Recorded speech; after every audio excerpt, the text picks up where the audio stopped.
Guys कैसे हो। आज से हम शुरू करने वाले हैं मार्शल पी के नई न्यू एपिसोड को। तो चलिए शुरू करते हैं। इस एपिसोड की शुरुआत में हमें दिखाया जाता है एक बंदा कह रहा होता है अपने कमांडर को, सर मुझे माफ़ करना कि मैं मैदान से मतलब कि युद्ध से भाग आया। फिर उसका कमांडर कह रहा था कोई बात नहीं, इसमें तुम्हारी कोई गलती नहीं है क्योंकि जो यांग है वो काफ़ी ज़्यादा स्ट्रॉन्ग है। और फिर गाइस हमें अगले सीन में दिखाया जाता है कि यांग अपने सीनियर ब्रदर की ओर जाते हुए कह रहा था, सीनियर ब्रदर रुकिए मैं आपकी हेल्प करता हूं। जैसे ही यांग आगे बढ़ता है वो इंक्लैन के जो मेंबर होते हैं वो पीछे देखते हैं कि आखिर हमारे पीछे ये क्या हो रहा है। और फिर गाइस यांग अपने हम एक थंडर सा एक अटैक करता है उनके ऊपर, एक बिजली का। वो बंदे कह रहे होते हैं आखिर ये किस तरह का बिजली का अटैक है। और फिर क्या होता है, सीनियर ब्रदर अब आपकी बारी है। उसका जो सीनियर ब्रदर होता है वो एक खतरनाक सा अटैक प्रिपेयर करता है और फिर उन इंक्लैन के बंदे की ओर उस अटैक को चला देता है। चलाते हुए क्या होता है, आज चाहे कुछ भी हो जाए तुम मर के ही रहोगे।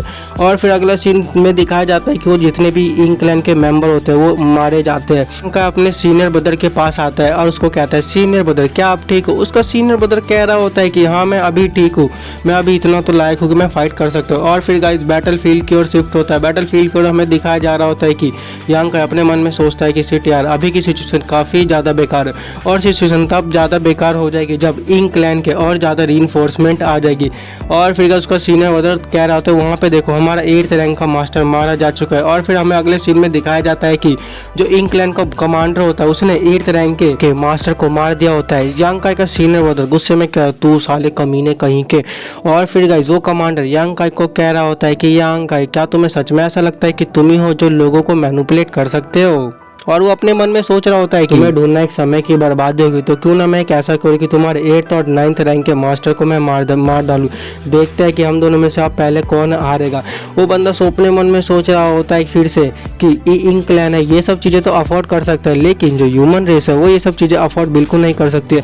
और फिर यांग उसकी तरफ से गुस्से में अटैक करते हुए आ रहा होता है। और फिर जो इंक्लैन का कमांडर वो कह रहा होता है सभी लोग जाके उसको यांग को मार डालो। लेकिन अचानक से इंक्लैन का एक मेंबर कह रहा था, सर देखिए आपके पीछे कोई है।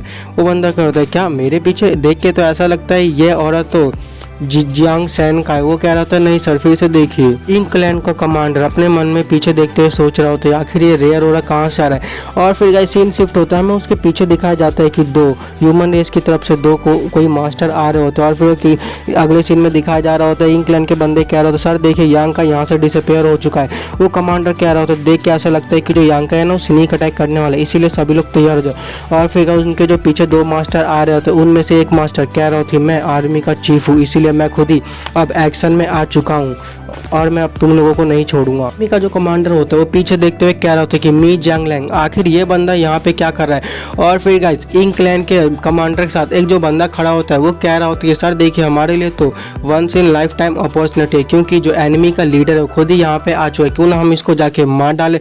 और फिर वो कमांडर कह रहा था नहीं तुम में से कोई उससे फाइट करने नहीं जाएगा। और फिर सभी बंदों कह रहा सभी इंक्लैन के मेंबर मेरे पीछे आओ। सभी इंक्लैन के वॉरियर उसके पीछे जाते जा रहे होते हैं। और फिर वो जो कमांडर होता है अपने मन में सोचता है ये बंदा मेरी एक्सपेक्टेशन से काफ़ी ज़्यादा आगे है। इंक्लैन का कमांडर अपने मन में कह रहा होता है तुम सब मेरे पीछे आओ, जैसे कि मैं यांग को पकड़ नहीं सकता वैसे ही तुम में से कोई भी मेरे को रोक नहीं पाएगा। और फिर गाइस वो एक 8th रैंक के मास्टर की ओर जाके उसको वहीं ख़त्म करके आगे बढ़ जाता है। और जो 2 बंदे पीछे आ रहे होते हैं उनमें से वो एक बंदा क्या होता है ये बास्टर्ड कमीना कहीं का। और फिर गाइस वो कमांडर बैटल फील्ड को देखते हुए कह रहे थे जियांग सैन तो यहाँ पे है, लेकिन यांग कहाँ पे है, वो मेरे को यहाँ पे कहीं भी नहीं दिख रहा। और फिर गाइस यांग की ओर सीन शिफ्ट होता है। यांग ने काफ़ी सारे इंक्लैन के इलाइट फोर्स को अकेले ही ख़त्म कर दिया होता है और उनको ख़त्म करने की ओर आगे चल रहा होता है। जो कमांडर होता है वो अपने मन में सोच रहा होता है अच्छा तो यांग ही है, हमारे इलाइट फोर्स को टारगेट कर रहा है, तुम अपने आप को ऐसा मत सोचो कि तुम ही हो जो इस बैलेंस को डिस्टर्ब कर सकते हो।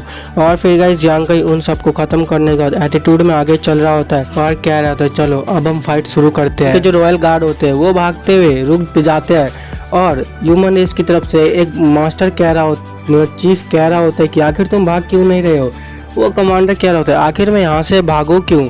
और फिर वो कमांडर कहता है कि यहाँ पे कुछ तो ऐसा है जिसे मैं फिगर आउट नहीं कर पा रहा हूँ। चीफ मी क्या आप मेरे को बता सकते हैं कि आखिर यहाँ पे क्या ऐसा है। और फिर गाइस चीफ मी कह रहा होता है कि क्या सच में इस दुनिया में कोई ऐसी चीज़ है जिसको तुम नहीं ढूंढ पा रहे हो। और फिर गाइस जो कमांडर कह रहा होता है आखिर तुमने ये चीज़ कैसे पता लगाई। और चीफ में कह रहा होता है कि तुम किस चीज़ के बारे में बात कर रहे हो। कमांडर कह रहा होता है कि ऑल्दो तुमने खुद को काफ़ी अच्छे से छुपा रखा है, लेकिन ब्रदर आयोंग को देख के ऐसा लगता है कि वो ठीक नहीं हो। ब्रदर आयोंग कहते हैं आखिर तो क्या हुआ, मेरे साथ गलत क्या है। और वो कमांडर कह रहा था जब मैंने तुमसे ये क्वेश्चन पूछा तो तुम्हारे फेस के एक्सप्रेशन चेंज कैसे हो गए, इसका तो यही मतलब है कि कुछ तो ऐसा है जो मैं जानता हूँ। और फिर गाइस ब्रदर आयोंग कहते हैं कि ये एक लाइफ एंड डेथ की फाइट है, तो क्या ये ओल्ड मास्टर नर्वस भी नहीं हो सकता है। और फिर गाइस जो कमांडर कह रहा होता है कि इन कुछ सालों में जो ह्यूमन रेस थी उसने अपनी अटैक करने की स्ट्रेटजी को मेंटेन करके रखी थी, नो पास नो रिटर्न बैटल ग्राउंड में, लेकिन इस बार आखिर तुम इतनी जल्दी अटैक कैसे कर सकते हो। और साथ में ब्रदर यांग को मेरे बारे में कोई भी परवाह नहीं है, वह अपने 8th रैंक के मास्टर को छोड़ के वो मेरे रॉयल गार्ड्स की ओर पीछे गए हैं। अगर तुम्हारी प्रीवियस स्ट्रेटजी को देखा जाए तो ये मैं यांग का अप्रिशिएट करना चाहूँ, क्योंकि वो यहाँ पे आया और बैटल में एक बैलेंस मेंटेन किया और उसने मेरे को रोक पाया। लेकिन ऐसा लगता है कि जैसे तुम नो रिटर्न पास लेने का इंतजार नहीं कर सकते हो, लेकिन तुम लोग ऐसा क्यों करोगे। इसकी तो एक ही पॉसिबिलिटी है कि तुम जानते हो कि आखिर मैटर क्या है, इसलिए तुम नो रिटर्न पास को ख़त्म करना चाहते हो। और फिर वो कमांडर कह रहा होता है कि चीफ में यही कारण है जिससे कि तुम्हारी ह्यूमन रेस इतनी हाई प्राइस को बिना किसी हेजिटेशन के पे कर रही है। और क्या मैं सही कह रहा हूँ। चीफ में उनसे कहता है तुम किस चीज़ के बारे में बात कर रहे हो, मैं कुछ नहीं जानता। और फिर जो कमांडर कह होता है ठीक है तुम इसके बारे में भूल जाओ, जब चीफ में मुझे खुद नहीं बताना चाहते हैं तो मैं भी इसके बारे में नहीं पूछूंगा। इंक क्लैन का कमांडर कह रहा होता है मुझे ऐसा लगता है कि यह हमारी लास्ट बैटल होने वाली है, आखिर किसने सोचा था कि यह बैटल इस मोड़ पे आ पाएगी।